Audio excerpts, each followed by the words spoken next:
We're going to do a quick review of Greek verbs, and then we're going to actually put some of the things that we've looked at into practice. But just want to hit some of the slides again.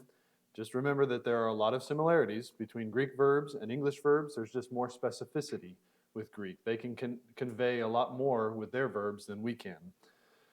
So we recognize that this is an inflected language, and so when you see a word, it may have a different beginning or a different ending, but the stem will remain the same, and that carries the meaning. That's what you're really searching for when you click that number, Strong's number. It's giving you the meaning of the stem, and then we have to add some of that terminology of whether it's a present or an aorist or an imperfect to figure out what kind of action is being conveyed with that meaning. There are personal endings, which shows that you know if it's first, second, or third person. So that's all within the word itself. Let's skip this. Aspect is preeminent over time in the Greek language. They want you to think about how the action is being portrayed more than when the action occurred. But time is still inherent in the indicative. You just have to let context determine whether it's for sure in the present or in the past or in the future. The major tenses are the present. And let me go in order of what will usually be in grammar books that give you the a chart in the back, is that they will give you the present tense, they'll give you the imperfect tense, they'll give you the future tense, then they'll do aorist, perfect, pluperfect, and aorist and future passive. So that's usually how most grammars will portray it. We're just kind of getting the terminology. So the reason you would go in that order is if you're memorizing the endings, because it kind of works its way in that direction. We looked at some examples. A present indicative. When does a present indicative usually happen in time? Yeah, now, in the present. It's usually in the present from the perspective of the speaker. That's not always the case, but it is most of the time the case. One of the clearest exceptions to this rule is what is called the historical present in the Gospels, where it will be a present tense, but you almost always translate it as a past tense because it's telling the story from the present tense, even though it's actually past tense in English. But we're going to think present equals present time. Future equals future time. Imperfect equals, if we just had our major three, past, present, future, when does the imperfect happen? In the past. Very good. When does the aorist normally happen? In the past. When does the perfect happen? It's undefined but continuous. It's usually something that happened in the past but has resulted in a state in the present. So you can kind of think of it that way. It's a past present. The action occurred in the past. The result is still ongoing in the present. All right. Does that kind of make sense? Yeah. Keep remembering that example with the perfect is, I have been baptized. Well, when was I baptized? Sometime in the past, but now I am now in a state of having been baptized. Mood, I think this is about where we got to last time. Mood is basically the indicating the relationship to reality, and we've kind of already talked about that. The indicative is the one you really need to focus on because, as you can see, 15,618 of the 19,175 verbal forms in the New Testament occur in the indicative. So the indicative is premier. That's how it's usually presented, is in the indicative. Indicative is, from the perspective of the speaker, really happening. It's reality. Whereas when you move outside of the indicative, for instance, subjunctive, that's the realm of possibility. If you were to move to the very rare form, the optative, that's even one step farther removed of, oh, I could almost wish this might be the case. And then you also have participles and infinitives and imperatives just like we do in English. But again, those are not things that are actually happening in reality. Those are things that you want to happen or that could happen or that are even outside of just the verbal concept without any kind of finite connection. I may not be able to word this question right, but there are some translations that try to be more literal, and they use words that are like in the present that you're used to reading. He said this, but when you read them, there must be they must be present, so they'll say he says this. Okay. Are you familiar with what I'm talking about? Do you have an example in your mind? I think I do. Now, I will say, I think in most of the translations that I read, they will go ahead and render it past tense, but they'll have a marker that says this is actually That historical present. so like the New American Standard, yeah, the New American Standard will give an asterisk to say this is a historical present, usually in the Gospels. And that's what I was talking about before, is that it's in the present tense, but we translate it in English as a past. And there's a lot involved in the historical present. Just so you're aware, because it is mentioned in footnotes usually in English Bibles, specifically New American Standard, LSB, they will give an asterisk, usually at the beginning. I don't know that the New American Standard is consistent with asterisks all the way through the Gospels. They may just have the first occurrence and say, this is a historical present. I can't remember how consistent they are. But just so everyone is aware, historical present is not one you can just pick and choose and say, hey, I think this is a historical present. As far as grammarians can tell, it only occurs in the Gospels in the New Testament. It is only for narrative literature. It is not outside of narrative literature. And so that's why, we have to be careful not to learn just enough Greek to make us dangerous, because sometimes people will say, well, look, Romans chapter 7, I look at what Paul is going through, and he's talking about the conflict in the present tense. It may well be talking about his pre-conversion, but don't use a historical present argument, because that would be the only occasion anywhere that anyone has found of non-narrative literature using a historical present. And so we have to be kind of careful with just trying to make an argument, but using bad grammar to try to get there. Narrative is where we're sure there's historical present. Two questions. Even Acts, there's no. That would be narrative literature. So yeah, sorry. Okay. Yeah, that's right. And another even lower rung curiosity. In Romans 9:3, when Paul says, "I could wish that I myself were accursed from Christ," is that one of those? What you call optative? Mm-hmm. That is okay. Yeah. Mm-hmm. Right. I mean, even in our English, when you go to a storytelling festival or some place where you're re-encountering history from a storytelling perspective, right, you'll use the he said and he does as though you're there in the present to make it seem more real and immersive, I guess. right. So, I mean, is that not what is going on here? This gets into probably second and third year grammar, Greek grammar, and it's difficult for me to just speak on it directly. So I won't, other than to say that there's not consistent. There is consistency, but it's really deep, and I've only read a couple of articles on it. But the shifting in tenses, because he'll go to an aorist or he'll go to an imperfect and then jump right into historical present. So it's not necessarily just always consistent. And so there may be something under the surface of why they used historical presence at certain points in the narrative. And so I can't just speak directly to if there was consistency of how they were telling the story and why they used historical presence. But just since we're talking about it, and even though this is completely removed from basic premier introduction to the present tense, the historical present, just be aware that shows that even the Greeks will use a present tense when they're talking about past action.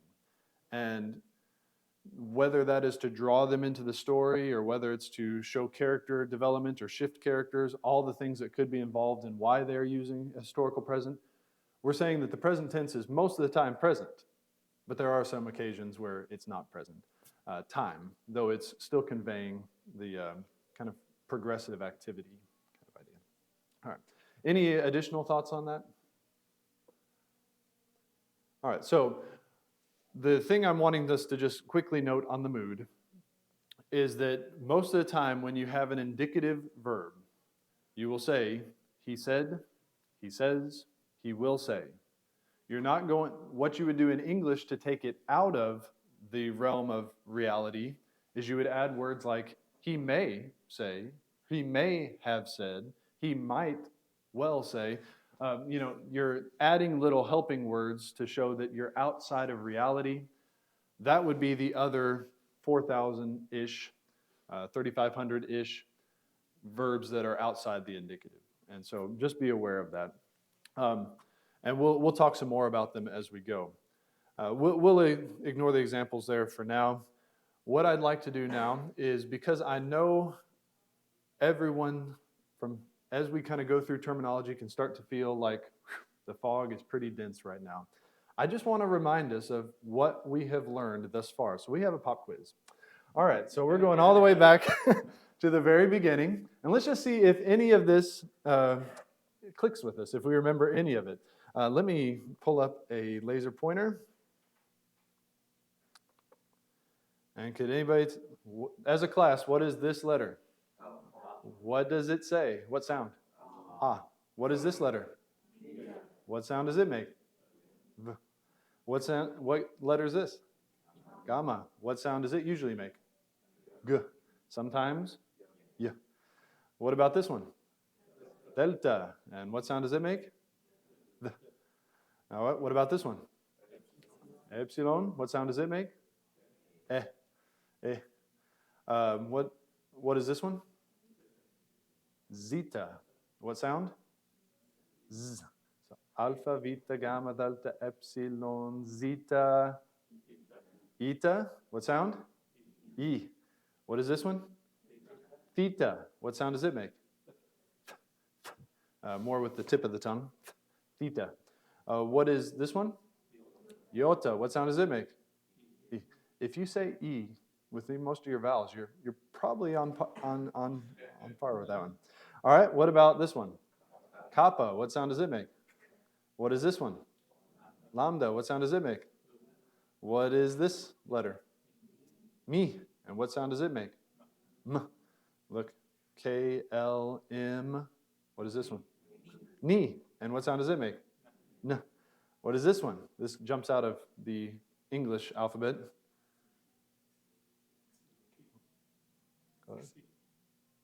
Someone say it strong, even if it's wrong. Xi, very good. So it's the KS sound, xi, xi. All right, what is this one? Omicron, little o, omicron. And what sound does it make? O. What is this one? P. What sound does it make? P. What is this one? Ro. And what sound does it make? Yeah, that kind of rolling R if you can do it, or just an R sound. What are these letters? Sigma. And what sound do they make? S. When do you have this second one? At the end of a word. It's called final sigma. All right, what is this one? Tav. What sound does it make? Very good. What is this one? Oh, got you back in Erasmus. Ypsilon. Ypsilon. So it's an E. Yeah, you got it. Ypsilon. We would transliterate this in English with a Y, like hyper is the Ypsilon with a rough breathing. Hyper. It makes the E sound. What is this one? Phi. What sound does it make? F. What is this one? Ki. What sound does it make? K. Very good. What is this one? Psi. And what sound does it make? Ps. The PS sound. What is this one? Omega. Big O. And what sound does it make? Oh, very good. All right, good review. Then we went from our letters to, and I'm kind of skipping diphthongs and some of the other things we just touched on, to nouns. And when we talked about nominative, what function does a nominative play in a sentence? Subject, remember? Nominative, subject. It's our naming case. It's naming the subject. What about the genitive? What function is it? Yeah, it is possession or source. And what's the two-letter English word that we often use with the genitive? Of. So if it was word of Christ, it'd be logos Christou, which would be the word of Christ. So you have to insert that little word of because Christou is a genitive. So of Christ. So we're thinking possession, we're thinking source, it is of, it is from kind of idea, depending on the context. What about a dative? Indirect object. What is an indirect object? Yeah, the receiver of the direct object. And so you have the subject doing the verb. You have the direct object receiving the indirect object receiving the direct object, which brings us to accusative. What is it? Direct object. It is, so we, in English terms, we would say this is the subject case, this is the possessive case. Do we have a short form of indirect object case, or would we just say indirect object? And then we have the direct object case in English, or in Greek. All right, so nominative, subject, genitive, possession, dative, indirect object, accusative, direct object. All right, what's the general function of prepositions in English and in the New Testament?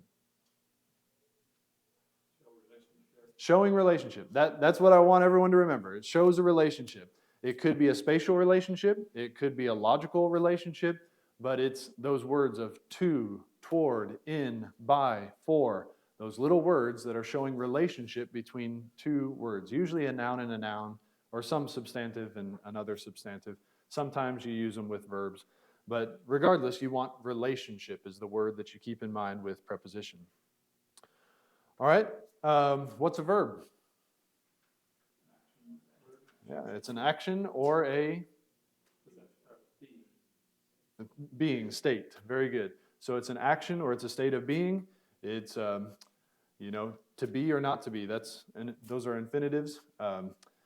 So those are verbal forms, but to be is a state. So is, was, will be in English. Then you also have your actions like hit, fall, run. Those kinds of words are your action verbs. And in Greek, a verb will agree with its what? Yeah, very good. It's subject in person and number. Just like in English, I learn, you learn, he learns. And so we shift a little bit, but it always agrees with the subject. And in Greek, it's even more explicit. And then briefly, someone tell me, and we kind of already went through this, so hopefully you remembered, just with the previous slides, the present tense is usually in what time? Present. And it's usually conveying what kind of action, what aspect?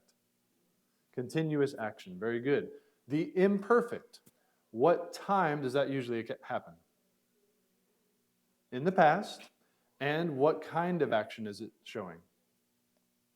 Continuous. So it's continuous activity in the past. In English, we would render that as instead of I came, I was coming. So you kind of have that continuous feel associated with it. The future. What time? Future. And what aspect? Undefined.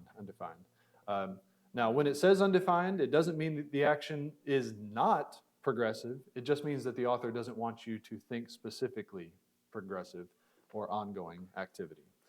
The aorist, when does that usually happen in time? In the past. What aspect? Undefined. Again, an aorist tense could be continuous activity in the past, but the author doesn't want you to think about that. He just wants you to think about the action itself. So instead of he was coming, it's just he came. Think about the action itself. And what about the perfect? What time? Past and present. Because the action happened usually in the past, and what is in the present? The consequence, the result, the state. There's ongoing relevance associated with it. So, I got a question for you. Is the fog as thick as you thought? Or it's still a little thick? But do you see that you have learned some things so far? And so you're getting there. Don't feel overwhelmed with the present. Think about what you've already learned. And eventually, where you are in the present will be where you were 4 weeks ago. So we're making progress forward. We're learning terminology here. All right, so let's put some of this terminology into practice. And I was able to discover, that with Blue Letter Bible, I want to turn that off. There we go. Now I have to move this over.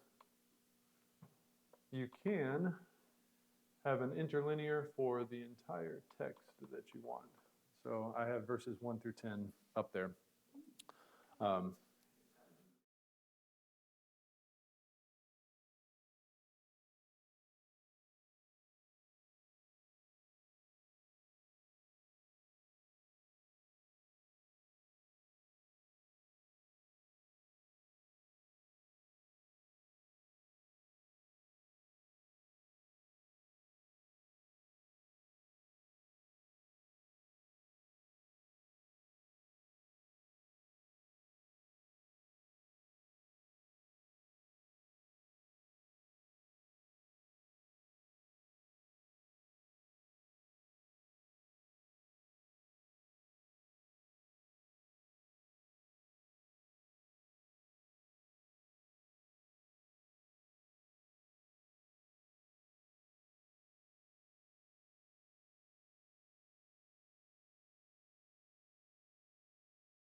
Moving down just a little bit. Is that something like different if you went on a trip and you saw this mountain? I saw it 5 years ago. And somebody said, have you ever been to Mount Jones? Yeah, well, I saw it. But it doesn't have any relevance. You were in the state of being a seer of that now. So in Greek, they would use the aorist for that. So here's the beautiful thing about Greek is that you have three past tenses that you can choose from. And they all present different ideas of the verb. We don't necessarily have that kind of ambiguity. We can say, I was running, I ran, I have run. And each of those carries a little bit different connotation, but not exactly parallel connotations to the aorist, imperfect, and perfect of the Greek tense. So by being able to look at those and kind of see, oh, this is a perfect, I need to start thinking, ongoing relevance or some effect in the present from something that happened in the past. I think that's what's helpful is once you get that terminology of, oh, this is what they thought with a perfect, then you can start to think not English but Greek, how the author was trying to present the action. And he doesn't want to present the action as this is something we were continually seeing in the past, necessarily. It's not even that he just wants you to think, we saw it, and I just want you to think about seeing, the verb seeing. He says, I want you to think about the ongoing relevance in the present. That's why he uses the perfect. All right. Any questions about that? All right, now he gives us a dative. Let me just throw this out there that whereas the dative usually expresses what?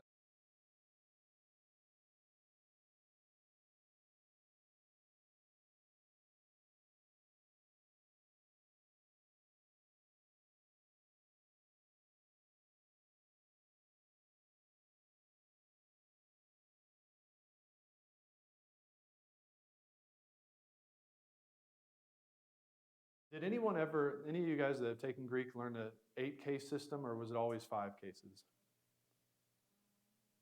So older grammars used to use an 8-case system, which doesn't separate. So we've learned nominative, genitive, dative, accusative, and there's actually a vocative, the one of address. There's an 8-case system that used to be used that instead of dividing it by the form of the word, it would divide it by the function of the word. So you would have a nominative, you would have a genitive, but the same form they would call an ablative, I think is the correct one, which would be from. And so they're splitting out the function instead of the form. And then you'd have the dative. I think they organized it this way actually.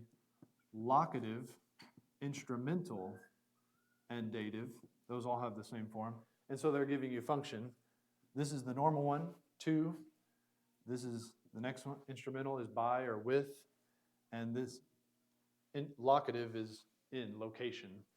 I'm not telling you to memorize the 8-case system because then you'd have an accusative added to that. But just note that the dative by function can be an indirect object. It can also be instrumental. It can be a by. And so that's what this is doing.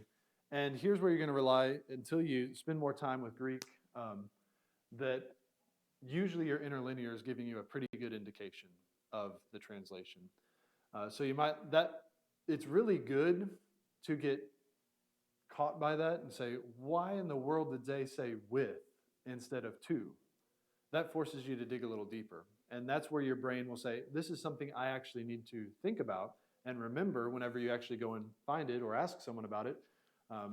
That's what you got to do with learning languages is go until you're like, that doesn't make sense to me. Get challenged by what you're reading and then go find the answer and then it'll stick. If someone were to just give you every answer to every question immediately, it's not going to stick. And so this is a dative functioning as an instrument is telling you how you saw. You saw with our eyes. We saw with our eyes. But That's going beyond what we've already studied, so I just want to point that out. And then you have another what. What, now notice this one. This is we have looked at or we have beheld. Translated the same, we have seen, we have beheld, and we might think, well, that's just basically synonymous. But let me go down just a little bit. What tense is this one? Aorist. What's the difference between perfect and aorist?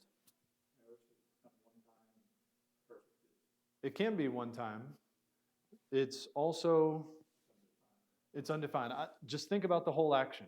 So it's interesting that he is shifting from, I want you to think about what we have seen that has ongoing effect in the present, to now he moves to a synonymous word, to behold, and says, we saw it, we gazed upon it. But I don't want you to think about its ongoing relevance. I don't want you to think about its continuous action. I just want you to think about beholding this word. And so it's interesting that he shifts. Why does he do that? I think he's just layering some things on top of each other, and he's given you words that show the ongoing relevance. Now he's giving you words of action and just thinking undefined. Because he's going to say, not only have we beheld, but we have also, our hands have touched. And notice here, not a perfect, aorist again. So he layered two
is just finish up verse 1 and do verse 2. We're not going to do all 10 verses, but what would be good for you is if you get a break and maybe you're kind of in a turkey coma or something later on this week, you can just kind of pull out your phone and start looking through 1 John 1 through 10 and just see how he changes the tenses of verbs.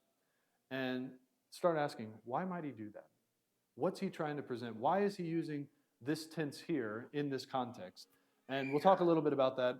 No class on Wednesday, class on Sunday. I'll be out of town, so hope everyone has a good week, but I'll see you next week, Lord willing.